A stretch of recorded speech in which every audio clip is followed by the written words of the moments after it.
Thank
No, the labor, La Rouge is.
Good morning.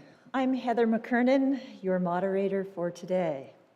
I'm pleased to welcome you to the Monadnock Summer Lyceum with today's guest speaker, Penny Abernathy.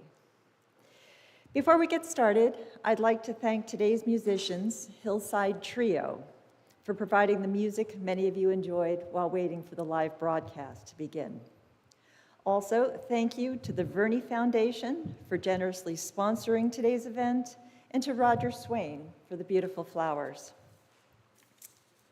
For many years, the Summer Lyceum has brought outstanding world-class speakers to the Monadnock region to serve as catalysts to inform, engage, and inspire an active citizenry on local, national, and global issues. Today's talk is being recorded and will soon be available as a podcast and as a video on our website, monadnocklyceum.org. Programs are rebroadcast on WSMN 1590 AM tomorrow at 7 a.m. and on WUML 91.5 FM on the following Wednesday at 11 a.m. Following the presentation, our speaker will answer questions from the audience. Those present in the church may submit questions on the yellow card in the rack in front of you, and an usher will come around to collect them. For those watching virtually, please submit your questions by using the live chat section on YouTube. Monadnock Lyceum Summer Lyceum is sponsored entirely through donations and contributions from our audience and community members. We deeply appreciate your donations, which may be placed in the glass bowls in the church and in the parish hall. We encourage you, those listening at home may make contributions on our website or by mail. Thank you for your generous support. We encourage you to give us feedback on today's program using the green card in your pew and join our mailing list and email list. Please drop your green card in one of the glass bowls. For those online, please use our website to provide feedback or suggestions or to join the mailing list. After the program, we invite you to attend an informal reception in the parish hall through the door to my right. Our speaker today is a longtime champion for the news industry, known for coaching publishers to make the necessary pivots to survive the transition to a digital era with advice, guidance, and strategies for change. I learned of Penny nearly a decade ago when I read her first book, Saving Community Journalism, The Path to Profitability. Penny has studied our nation's news deserts, communities that have lost their local newspapers, and with that, their source of reliable news and information. Her research highlights the dire consequences of news deserts on our democracy, economy, sense of community, and quality of life. As publisher of our local newspaper, I've spent much of my career navigating the transition to a digital era. My team and I are committed to our mission, recognizing the value the Monadnock Ledger transcript brings to the towns we serve. While I sometimes find Penny's insights disturbing, they're motivating and an invaluable guide for change. Change is hard, and I feel fortunate that readers and advertisers in the Monadnock region understand and appreciate the value of a strong community newspaper. Penny began her career at a community newspaper and has been a reporter and editor at various newspapers, including the Charlotte Observer, the Dallas Times-Herald, and the Wichita Eagle-Beacon. She held senior management positions at the Wall Street Journal and the New York Times, where, among other roles, she was head of strategic planning. She's taught at the Medill School at Northwestern University and the Hussman School of Journalism and Media at the University of North Carolina at Chapel Hill. I'm pleased to introduce Penny Abernathy for today's presentation, Can Democracy Thrive Without Local Journalism? Thank you.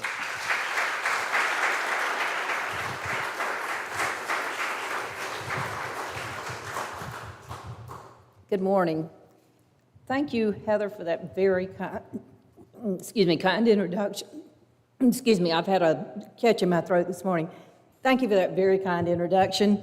As publisher of a local newspaper, you toil in democracy's vineyards every day, and we're not only very grateful for it, but we're all wiser citizens for it, so thank you. Special thanks to the Lyceum for inviting me to speak with you today, and to my former colleague, Gloria Anderson, former colleague at the New York Times, for recommending me for the 2023 series. Gloria and I were one of that group of, that generation of women who decided that journalism was going to be a lifelong career. We basically came in the 60s and the 70s. Gloria, in fact, gave me my first big break in the business, hiring me at the Charlotte Observer in 1976. To survive in that new era, to say nothing of thriving, we had to kind of have personal grit as well as creativity.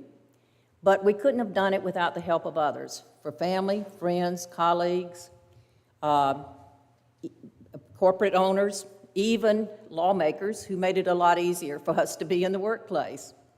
And I say that because that's kind of the situation newspapers find themselves in today. You have to show, as Heather says, the ability to change. You have to have grit. You have to have creativity in the way you approach the situation.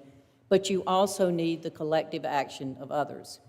So it's a real pleasure for me today to talk with you about the role of local news in our democracy, past and present and future. It's an especially timely topic to contemplate as we barrel toward yet another major election in which the voters of New Hampshire play a pivotal role. With so much at stake for the country, it may seem a bit underwhelming to actually spend a few minutes focusing on not the journalism of the reporters covering the campaigns for president or congressional candidates, but instead on the journalists in communities throughout America who will be covering the races for sheriff, for town council, and state legislature.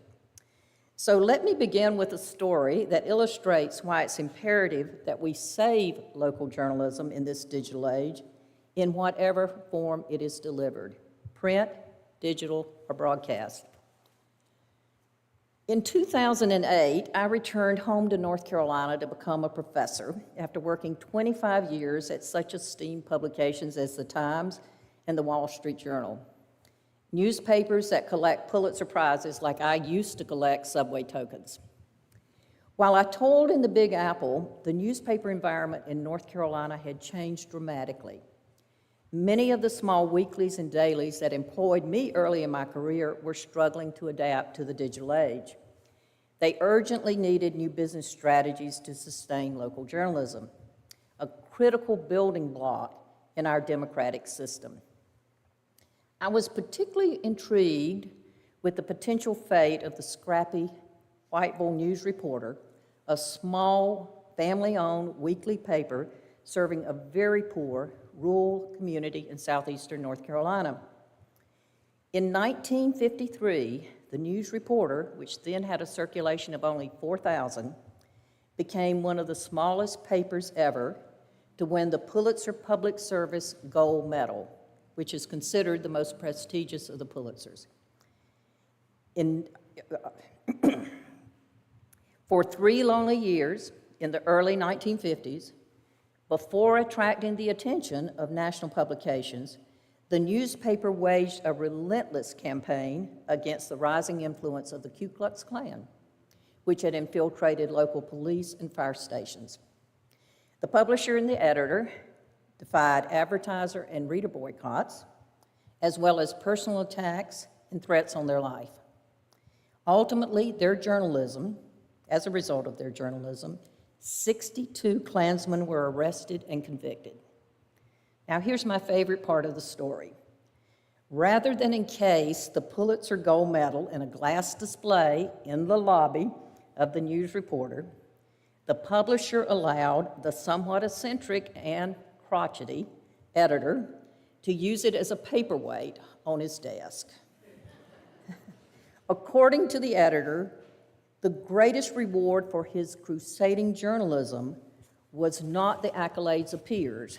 Rather, as he said, it was the renewal of faith of awakened citizens and the confidence that right and justice can triumph in any community. Several years ago, Les High, the grandson of the publisher, reflected on the civic mission of the News Reporter at that time. The economy, health, education, there are a lot of problems that will affect the future of this community, he said. If we don't cover these issues, no one will. Les held out hope that his youngest daughter, who had spent her childhood helping out at the paper, would choose to come home after college and assume responsibility, like his father and he had. But 3 years ago, the daughter decided to seek her fortune elsewhere. So to keep the paper locally owned, he decided to sell it at a deep discount to a young editor. Les then undertook a new journalistic challenge, establishing the Border Belt Independent. It's a nonprofit digital outlet that produces hard-hitting reporting on key issues confronting 4 of the poorest counties in North Carolina. A majority of the 230,000 residents in those counties are members of racial or ethnic groups, including, surprisingly, the largest population of Native Americans east of the Mississippi. With a $500,000 grant from a North Carolina-based philanthropic organization, he was able to hire 2 seasoned reporters. However, to afford those reporters for more than a couple of years, he's only drawing an annual salary of $25,000. In many ways, it's also a quixotic mission because of the low penetration of internet in that area of the state. But Les is doing stories that matter and hoping that the right people read those stories and take action. It's an illustration that strong news organizations can have an outsized impact on their communities, nurturing both social cohesion and grassroots democracy. They foster a sense of geographic identity, which is vitally important even in our digital age, since who we vote for Congress or the school board, depends on where we live. Therefore, we as a society need to support the news reporter, Les's new digital enterprise, as well as the thousands of other news organizations that provide critical information to the nation's 330 million residents. In compiling information for my first book, Saving Community Journalism, I noticed that small dailies and weeklies have been disappearing from the newspaper landscape at an alarming rate since 2005. So to better understand which organizations were most vulnerable, I began tracking the fate of newspapers covering small and mid-sized communities. In the years since, I've added data on local digital sites, ethnic media, and public broadcasting. So first, I want to share with you some key insights from that research. Next, I want to consider the consequences of losing the news, how it impacts everything from civic engagement to corruption and misinformation. And finally, I'd like to conclude with some good news, explaining why I'm increasingly optimistic about our ability to solve this problem if we act now. I don't need to tell you this is a vast country. It encompasses 3.7 million square miles, 3,100 counties, and tens of thousands of incorporated and unincorporated communities. So from revolutionary days to the present, local newspapers have been the glue that held our society and democracy together. In fact, as pioneers moved west in the 19th century, one of the first orders of business, right after they hired a Wyatt Earp to keep order, was establishing a local newspaper. A newspaper gave a sense of time and place to the first settlers and helped residents connect with one another as dusty crossroads grew into actual cities and towns. By the early 1900s, there were an estimated 24,000 papers located in this country, with half of them west of the Mississippi. Today, we have only 6,200 surviving newspapers. Even so, in small and mid-sized communities, newspapers are still the prime, if not the sole, source of critical news and information that we need to make wise everyday decisions. Everything from where to shop for bargains to who we'll vote for in local and state elections. I find it instructive to envision the current newspaper ecosystem as a giant pyramid. At the very pinnacle are the 4 or 5 newspapers, national newspapers, the New York Times, the Wall Street Journal, USA Today, Washington Post, and perhaps the Los Angeles Times. Right under the national giants are the 150 or so major dailies, such as the Boston Globe, the Arkansas Democrat-Gazette, or the Anchorage Daily News in Alaska, just to name a few. These large dailies have historically employed dozens, if not hundreds, of journalists who cover important beats such as education, business, and politics, and produce major investigative pieces that have saved lives, averted disasters, and led to policy changes at the state and maybe even the national level. In 2020, for example, the Anchorage Daily News received the Pulitzer Public Service Gold Medal for a series that found a third of Alaskan villages had no police protection. Since 2005, 60% of newspaper journalists have left the business, retired, laid off, or severed by corporate owners. Most were employed by these 150 major dailies. As a result, there's been a significant decline in major investigative and beat reporting produced by these dailies. And this leaves the national news organizations to pick up the slack. In the last 3 years, the Pulitzer Public Service Award, the most prestigious, has been won not by a daily newspaper covering a local issue, but by the New York Times, Washington Post, and Associated Press covering either national or international news events. Now, below the metros, next on the pyramid, forming the base are the remaining newspapers, 1,000 small dailies and 5,000 weeklies, which often employ only a handful of reporters to cover everything from town board meetings to local festivals and local personalities.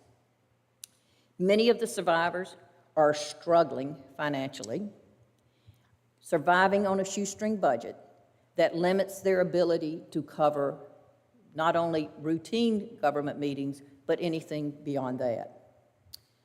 But here's more troubling. Since 2005, the country has lost more than a fourth of its newspapers and is on track to lose a third by 2025.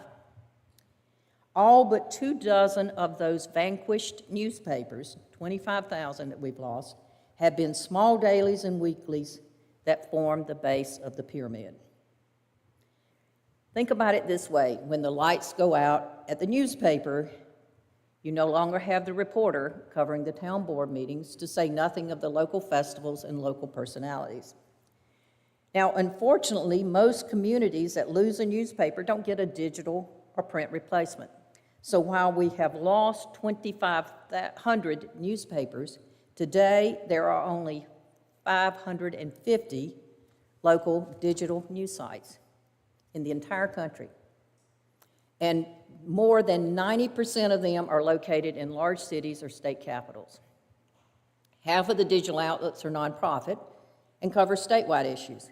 For example, there's the Vermont Digger next door in Vermont, or in the Deep South, Mississippi Today, which just won a Pulitzer for exposing how the governor mishandled welfare funds. Most digital sites employ fewer than 6 reporters. However, the Digger lists 25 journalists on its site, and Mississippi Today lists 15. So where do these two sites get the money to support these journalists? Much of it comes from donations and grants made by wealthy benefactors, community foundations, and national organizations, many of which are based out of state. So, for example, the American Journalism Project, currently based in DC, has made major grants to both the Digger and Mississippi Today. In addition, the Ford Foundation supports Mississippi Today, and the Miami Foundation in Florida supports the Vermont Digger. One of the urgent challenges is getting more, much more, philanthropic aid to support legacy, traditional news papers, as well as startup operations in small and mid-sized communities. I think of the Benito Link often. It was established in 2012 and serves a ranching community in Northern California. It relies solely on local philanthropy to support its journalistic mission, and as a result, it lives on a year-to-year budget. As the executive director told me, we're a small rural news organization.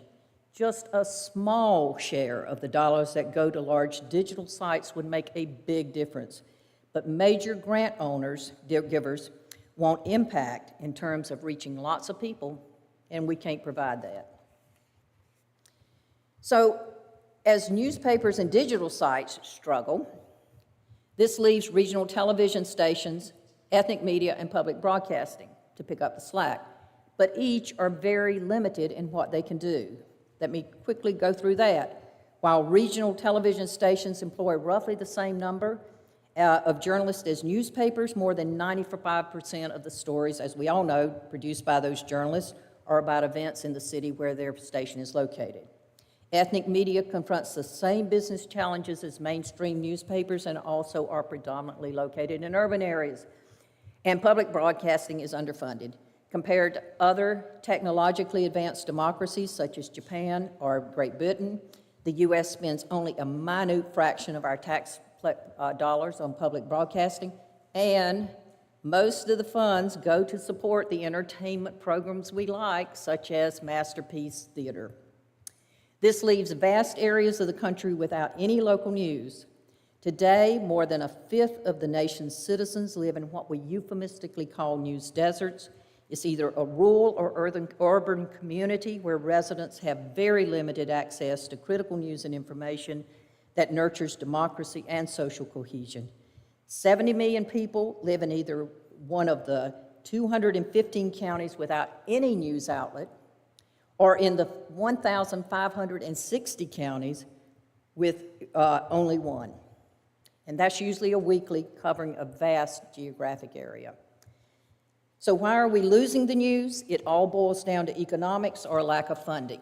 The advertising model that supported newspapers and ethnic media over the last 2 centuries has collapsed, and news outlets have been unable to compensate by attracting sufficient digital dollars. In many communities, Facebook and Google siphon off as much as 75% of the digital dollars. That leaves all news organizations, including television and news digital sites, to fight over the scraps. Add to that, there's been tremendous consolidation in both the newspaper and television industries. Many of the new owners are hedge funds and private equity firms whose sole aim is shareholder return. So they gut newsrooms, leading to the rise of ghost newspapers, as we call them. And at television stations, they've cut back on local reporting in favor of national news feeds. As for philanthropy, while large national and community foundations have recently begun to fund a few local news organizations, the amount they will be able to contribute in the near future cannot begin to replace the billions in advertising revenue that's been lost. Print and digital news organizations that have entrepreneurial owners and are located in affluent and growing communities are much more likely to be successful. Poorer communities are much more likely to lose a newspaper and be overlooked by both corporate investors and philanthropic donors. In sum, this leaves a nation increasingly divided journalistically between those who live and work in communities with local news and those who don't. Economically struggling, traditionally underserved communities that need journalism the most are the very places where it's most difficult to sustain either print or digital news organizations.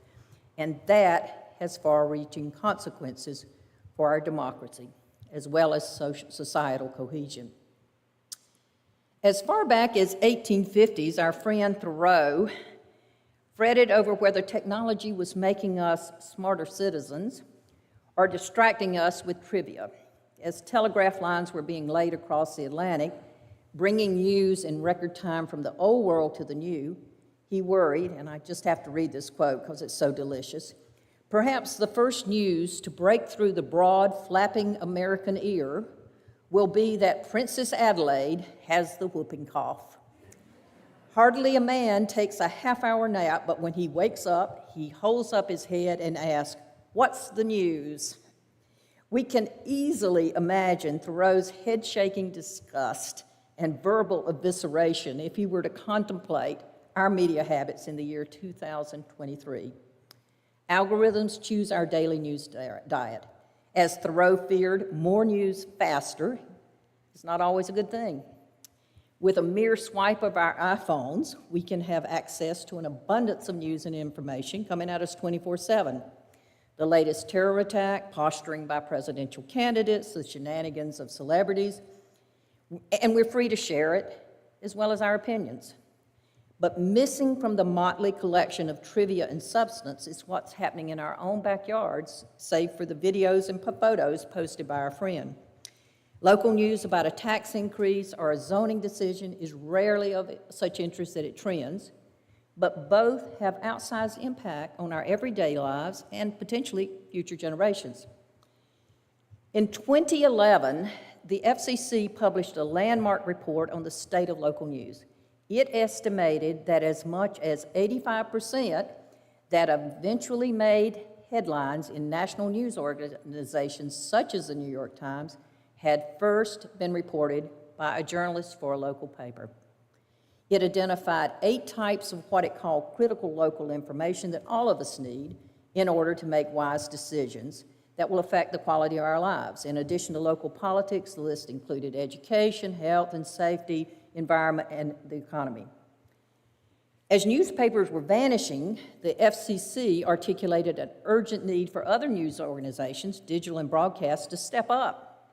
Yet recent research has shown that newspapers, even in their greatly diminished state, still provide most of the critical local news that the FCC identified. In contrast, national news dominates our daily news feeds and social media postings. A scholar who tracks political polarization observes, if it's easier to locate information about the indictments of former President Trump than to find out what's happening in your local school board meetings, that will affect how we think about politics generally. Without local news, it becomes easy to view politics through the lens of far-off ideological conflict between irreconcilable groups. Political scientists used to say all news is local. Today, all politics and all news is national. With the musings of cable news commentators and social media influencers feeding rapacious algorithms, it's hardly surprising that the loss of news has resulted in political polarization, as well as the malignant spread of misinformation and disinformation. A recent study by the Reuters Institute at Oxford University found that 4 out of 10 people said they often or sometimes avoided reading or listening to the news because it made them angry or anxious or left them feeling powerless to affect events. Yet it is at the local and state level where we have the most ability to influence the choices that are made by our elected representatives. Seminal research in the 1970s found that strong local newspapers, through the stories and editorials published, were problem solvers. They collectively prioritize major issues and work on solutions, and bring people together to work on solutions. The authors of the recent book, News Hole: The Decline of Local Journalism and Political Engagement, correlated a precipitous decline in voter participation to a significant decrease in the number of local news stories in daily newspapers over the past 2 decades. In 2020, more Americans voted than in any presidential election since 1900. But voter participation is down dramatically in local elections, with only 10% of eligible voters casting ballots in some recent primaries. Many Americans today don't even know who their elected officials are. In 1966, 70% of voters could name their city's mayors. In 2016, that number was down to 40%. Only a third of respondents in a 1979 poll could not recall the name of the local school superintendent. In 2016, 83% said they couldn't even hazard a guess. The decline of local news has made it harder for people to hold their local leaders accountable, and it's made it much easier for incumbents to get reelected unopposed. With fewer journalists covering city halls, planning sessions, and school board meetings, people know less and less about what their government officials are doing. As a result, recent research by a range of scholars concludes that in communities without local newspapers, residents pay more in taxes because no one's reporting on what government is doing, and corruption in both government and business finds fertile soil. In 2020, the family-owned Charleston Post and Courier, the South's oldest daily newspaper, became concerned that corruption was flourishing in plain sight in South Carolina. More than 10 newspapers in the state had closed in that year alone, and many other weeklies were barely surviving on a shoestring, unable to find the money to cover long trials or even pay for copies of official records that would shine a light on what the government was doing. Having raised more than $500,000 in donations from readers to pay for the work of its 5-member investigative team, the Post and Courier began reaching out to 19 small surviving papers and asking, "What is the story you wish you had the time to cover? How can we help you do that story?" The lead editor told me, "We went in with all humility. I don't know what's going on in these small towns, but the people who work on the local papers do." The Uncovered series, published in 2021, consisted of 40 stories that exposed more than 100 examples of graft, embezzlement, conflicts of interest, and cozy deals, and they even found an example of an official who was trafficking in methamphetamines. The series prompted 10 statewide investigations. The guilty public servants included a sheriff, a judge, a prosecutor, and a school superintendent. 2 of the small weeklies that participated in the Uncovered series have unfortunately since gone out of business, but collaboration continues with the others. Over the past 2 years, the Post and Courier has raised more than $1.7 million in funds for this investigative work. By helping small, struggling newspapers be vigilant watchdogs, the editor hopes that well-publicized investigative pieces will do what he says, create a culture of deterrence that will prevent future misconduct. The owner of the Post and Courier takes away a different lesson. He feels newspapers are finally getting a second wind as their journalistic and business models evolve to accommodate the digital age. They're learning how to partner with others to bring the news to those communities at risk of losing it, and they're learning how to ask readers and others to support strong journalism. After 15 years of researching and writing about the state of local news, I, like the Charleston Post and Courier owner, am increasingly optimistic about the possibility of saving community journalism in the 21st century, both reviving it in places where it has failed and reinforcing it in places where it is just beginning to sprout or withering. Not only are newspapers adapting, but there's also an emerging consensus among multiple constituents that saving local news needs to be a priority. This includes state and national legislators and regulators proposing new policies, philanthropic organizations and venture capitalists who are underwriting more journalistic endeavors, researchers at nonpartisan institutions and scholars in universities training their critical lens on the issues, professors forming partnerships with struggling newspapers and digital sites to provide real-life reporting experience for future journalists, and of course, ordinary citizens like us who've rallied to support local news organizations. In terms of policy, the founders of our country believed a free press was vitally important to our democracy, and we in the press like to cite the First Amendment as an example of their commitment. But please note, they also took a more practical action. Did you know that one of the very first pieces of legislation passed by our young Congress in 1792 was a postal subsidy for newspapers, which, by the way, still exists today?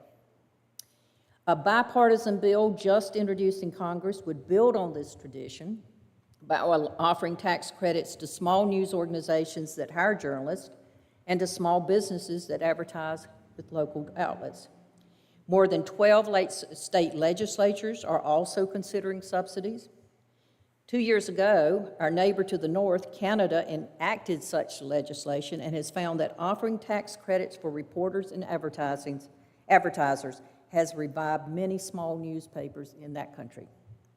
Additionally, there's separate legislation and more than 4 lawsuits winding their way through the courts that seek to hold the tech giants responsible for compensating news organizations for use of their journalism. Such legislation passed in Australia 3 years ago benefited not only large media conglomerates, but also very small independent ones.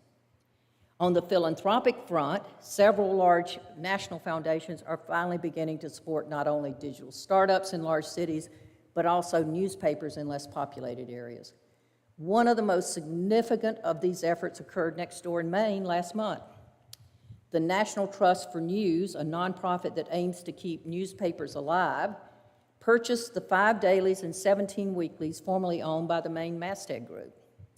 The National Trust has a unique nonprofit model that aims to help local newspapers by consolidating business operations, but keeping journalists on the ground in the communities they're covering. Research is also flourishing in both universities and among civic organizations. Hundreds of scholars from around the globe are currently building out our data and using it to map their own news availability and identifying communities at risk, as well as studying the impact of losing the news. But you don't have to be a university scholar to produce important research. The League of Women Voters in Washington State and Maine used our data to provide insightful reports being used by their legislatures. Then the reports were on the condition of news in the local news in those states. Additionally, journalism professors from more than 60 universities and colleges have designed courses and committed resources to addressing the rise of news deserts. They partner with struggling newspapers in their state, placing students in those newsrooms to assist with reporting. And several of the universities have actually established student-run weekly newspapers in communities that without a newspaper at all. Finally, I'm often asked what you and I, as an ordinary citizen, can do. First, I would say, educate yourself about the problem and the potential solutions. In 2018, the Pew Research Center found that 3/4 of Americans were unaware of the economic struggles confronting their hometown papers. So sign up for email updates and newsletters from organizations such as the National Trust for News and support state policies to address the issue. Second, in addition to subscribing to the Boston Globe and the New York Times, subscribe to 1, 2, or even 3 local newspapers. Each subscription will potentially cost you a fraction of what you're paying to subscribe to those. And if you don't want to subscribe to a paper that is owned by a hedge fund or private equity fund, then choose a deserving family-owned paper in a neighboring county, or alternatively, support news organizations such as the Charleston Post and Courier, or any of the organizations I've mentioned today, or others that are bringing the news to communities at risk. Third, if you own a small business or head a nonprofit with an upcoming event, advertise in the local paper. The majority of revenue for small papers still comes from local advertisers. Fourth, consider other ways you can support local news, such as donating to legal defense funds for news organizations. A local newspaper publisher once told me, when you're operating on a shoestring budget, with every story you publish, you're always asking yourself, can I afford to defend this if I am sued? This self-censorship is chilling to me, and of course it diminishes the quality and quantity of the local news we do get. So, in summary, the fate of local news organizations and communities are inherently linked. If one fails, the other suffers. All of us have a stake in nurturing a strong news environment. The venture capitalists who fund our startups, the corporate chains and independent publishers who own and invest in newspapers and television stations, the tech firms that disseminate news and information, the government officials who craft policies, the directors of philanthropic organizations that support our local institutions. But most of all, we as citizens have a stake in saving local news. Nothing less than the future of our democracy and our country is at stake. Thank you very much for your attention. Thank you.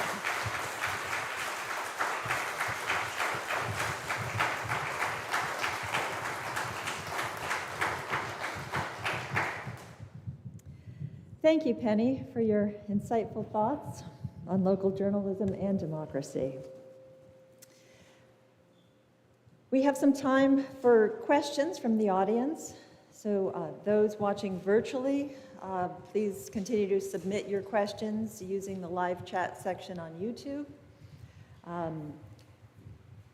The rest of you should fill out your yellow cards, and the ushers will be around to collect them.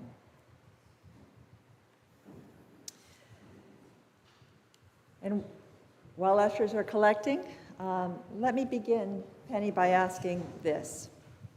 I've read that mentors helped shape the direction of your career. What do you tell students about their prospects for a career in journalism and how best to prepare? I've taught journalism for 15 years. Obviously, what I'm going to tell anyone who's interested in journalism is, in many ways, this is never a better time.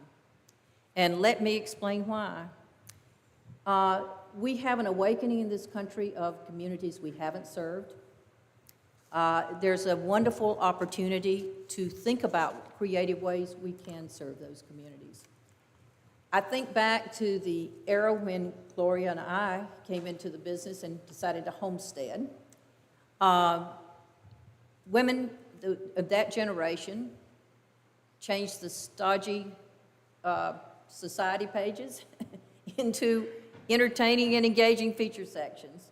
And we introduced engaging feature stories and other kind of relevant material from consumer reporting on into on the front page of the newspaper. There's a similar opportunity now to rethink journalism as well as to rethink the business models. And news organizations need them, right, Heather? I mean, there's a wonderful opportunity to go local and make a huge difference with the people that you cover. And let me just say, I'm really encouraged about what we've seen happen in the last 5 years, too, by the journalism graduates we're training. So I would say from 2010 to 2018, everybody wanted to get out of there as fast as they could and either hit the digital site or head to the New York Times, straight to the New York Times, doing graphics or whatever that was. We have I see it in Medill, I was seeing it in North Carolina. We have a huge number of people who actually are thinking about staying local when they graduate. So I think the key is finding the opportunities among us to encourage those students to stay local and have jobs when they want to do it. Great, thank you. A member of our audience asks, is the news desert international or only domestic?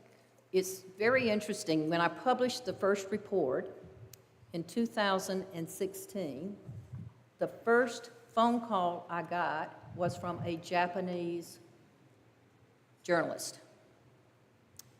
And I was stunned to realize Japan, where newspapers today still have 7 million circulation, the largest do, the regionals have 1 million, 2 million, 3 million.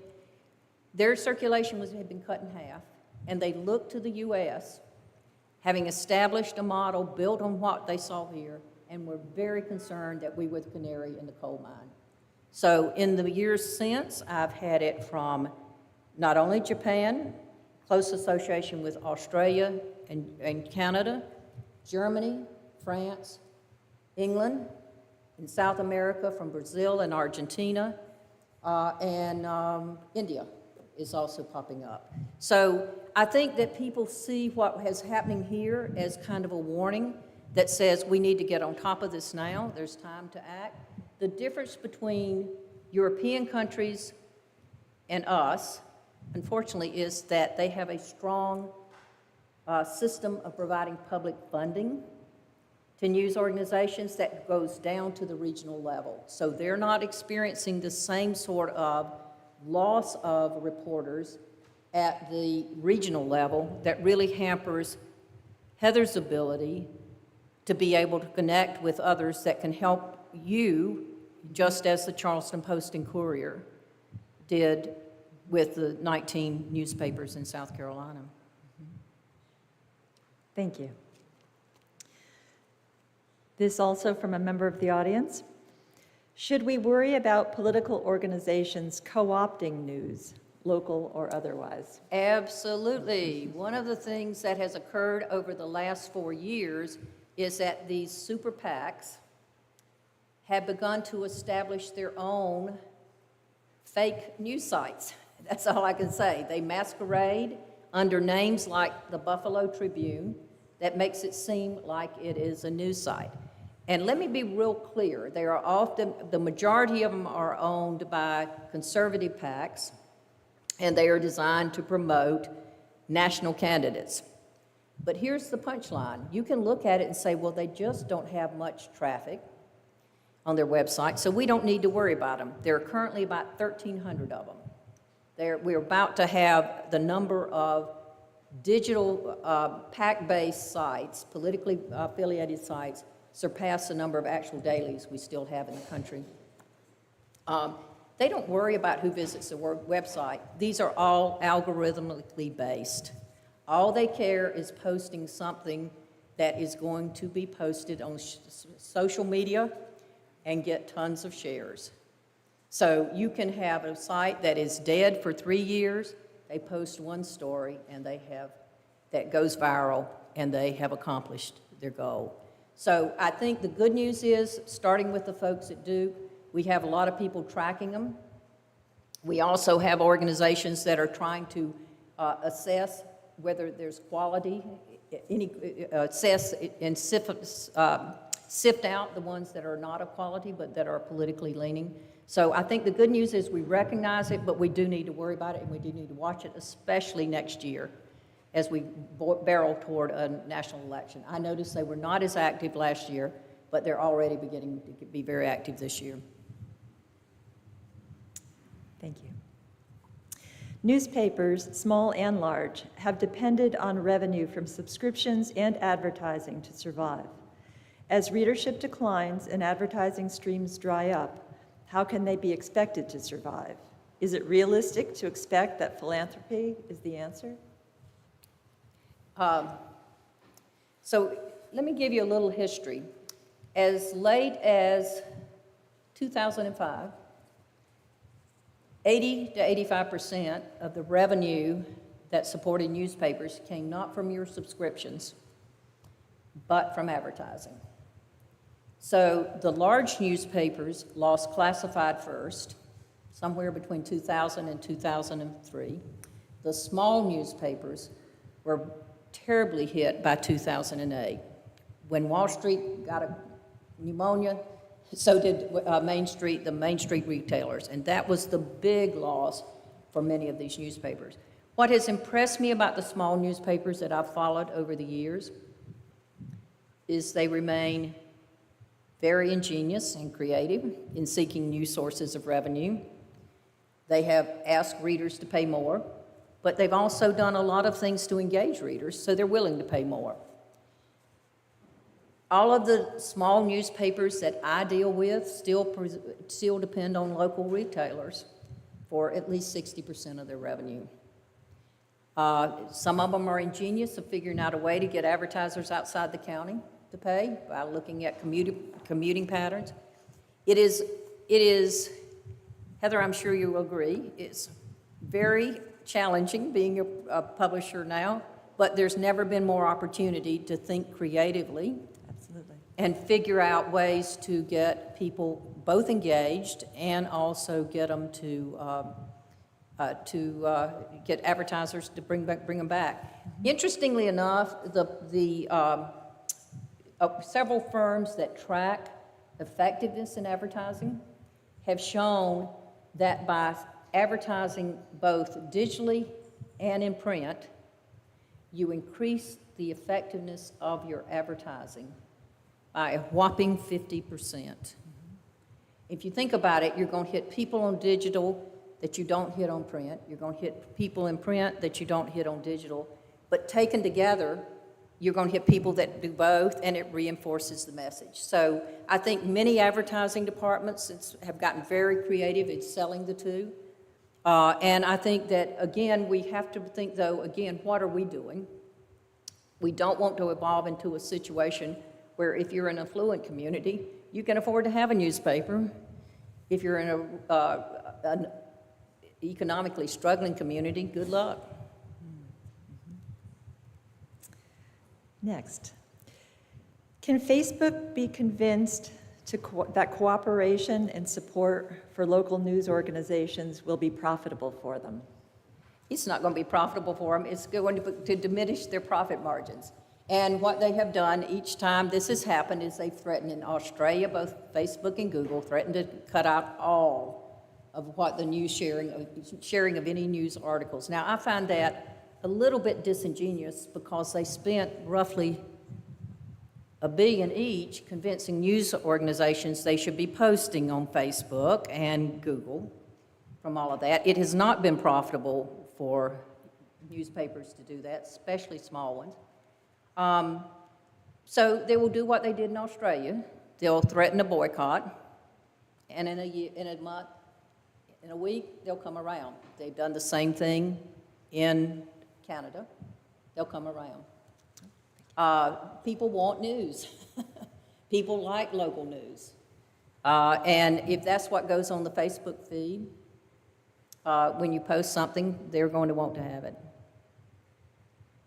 And by the way, it doesn't hurt that the FCC, FTC, and are looking at that, and we have had legislation introduced, bipartisan legislation in both the Congress, in both the U.S. House of Representatives and the Senate that would force Facebook to come to the table and negotiate. Thank you.